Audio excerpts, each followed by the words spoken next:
today on Doreen's Live on my channel, we have one of our finest nurses. As you can see, this one is real nurse fine. You didn't come to play.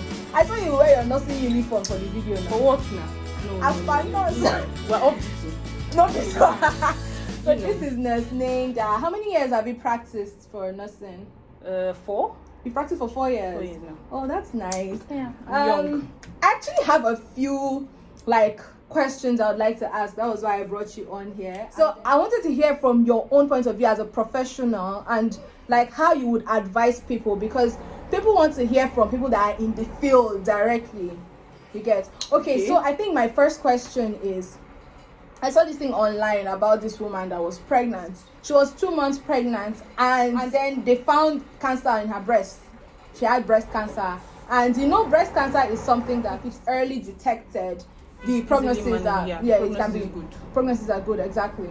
So now the issue was that for her to, start treatment and everything, she had to terminate the child. Yes.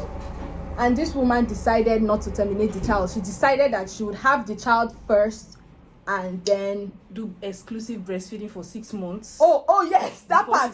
As in, she was just 2 months pregnant when they found out that she had breast cancer. So she wants to carry the child the remaining 7 months, then now do exclusive 2 months breastfeeding before she starts the treatment. Now, please, before I start talking now, because people will say, oh, you've never looked for a child, so you don't understand. Oh, please tell us as a nurse, what do you think that woman would have done differently? Chemo.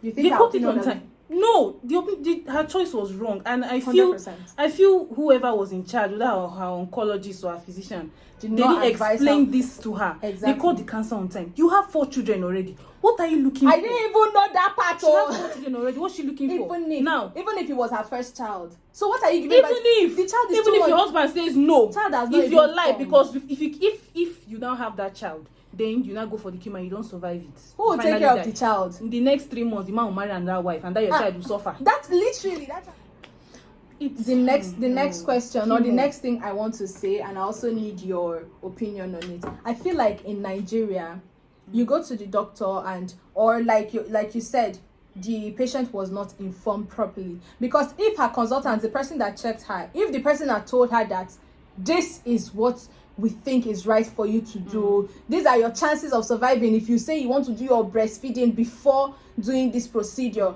these are your chances of surviving. So I would advise that you do this first. If they had informed her, I feel like the woman was not properly informed. You need to inform the person. Yes, you need to explain. And I feel like every patient has the right to information.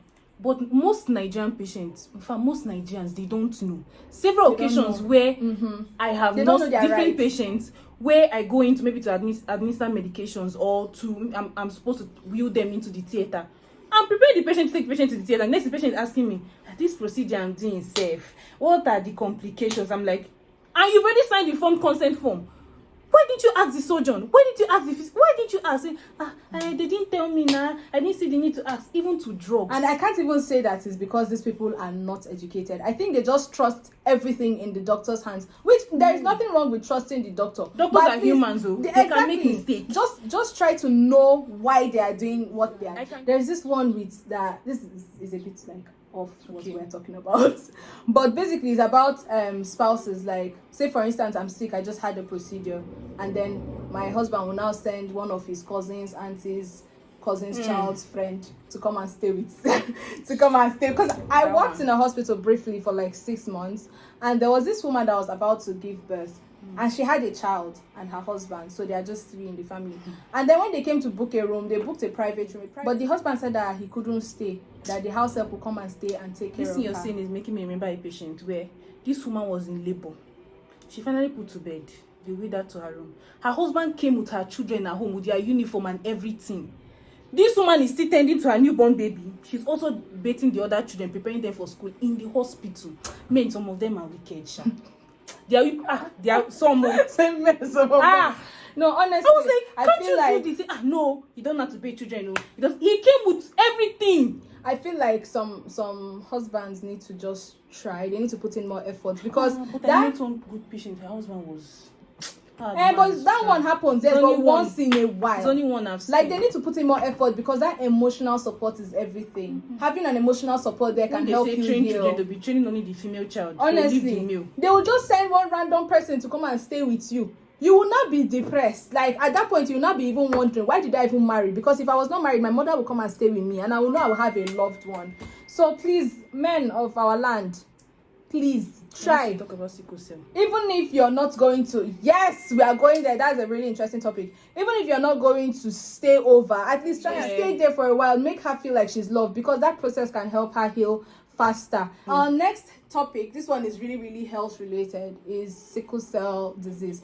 I feel like sickle cell disease is one of those diseases that 100% can be prevented if the right attention is paid. We shouldn't even be having a case of sickle cell anemia. And do you know that we are the leading country? We have it.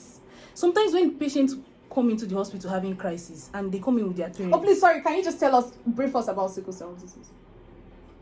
Just like the main things, how you can get it, what it does to you, and how we can prevent it. It all boils down to the genotype and blood group.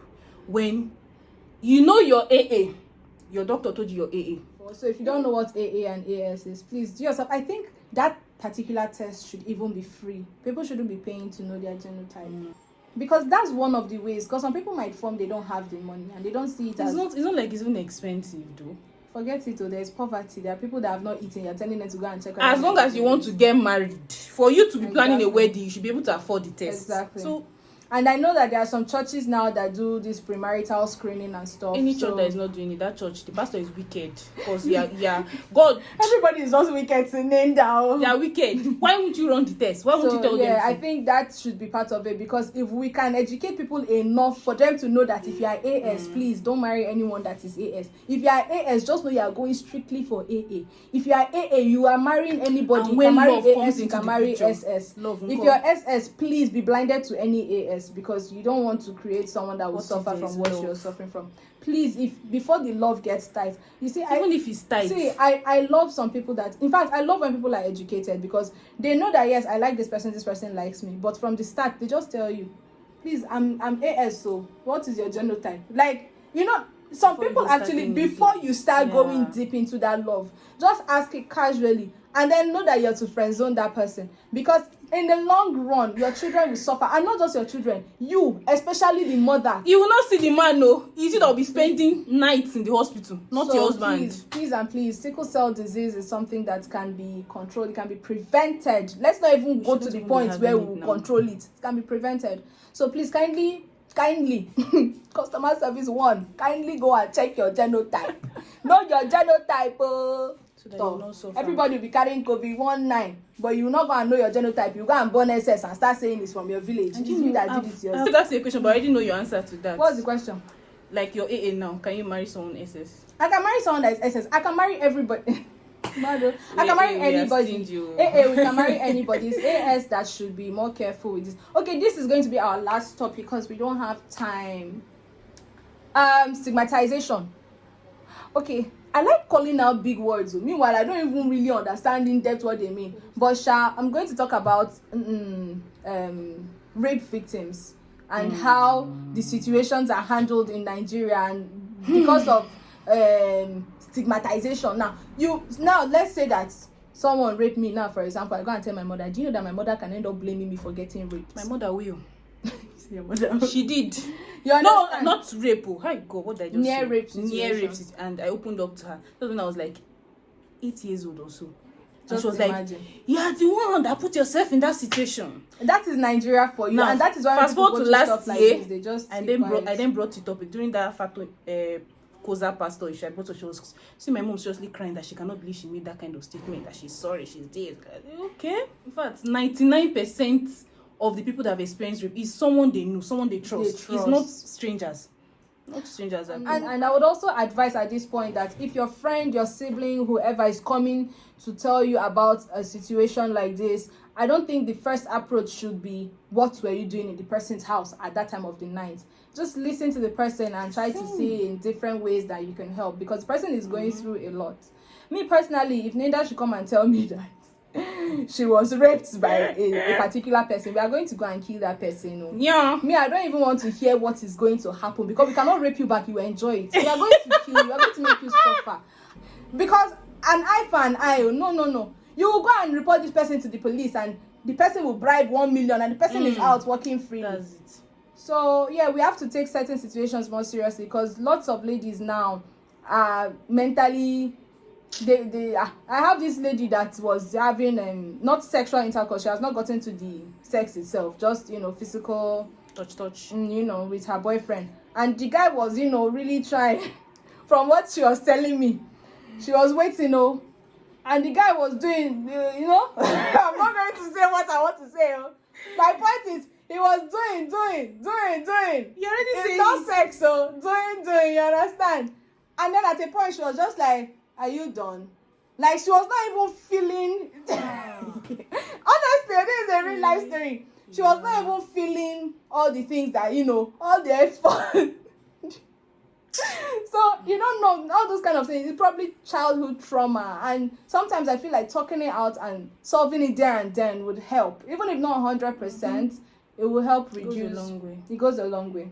Nnenda, till next time, if you guys have any health related questions on how you think certain things should be terminated, certain decisions should be made, if you believe the woman was right for keeping the pregnancy and now she's almost going to die of cancer, if you believe that women, we should swallow down our rape situation, it's good to put ourselves, just leave your comments below. If you have any questions, we'll try to answer.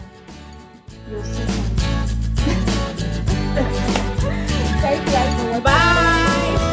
Next time. She sounds so quiet.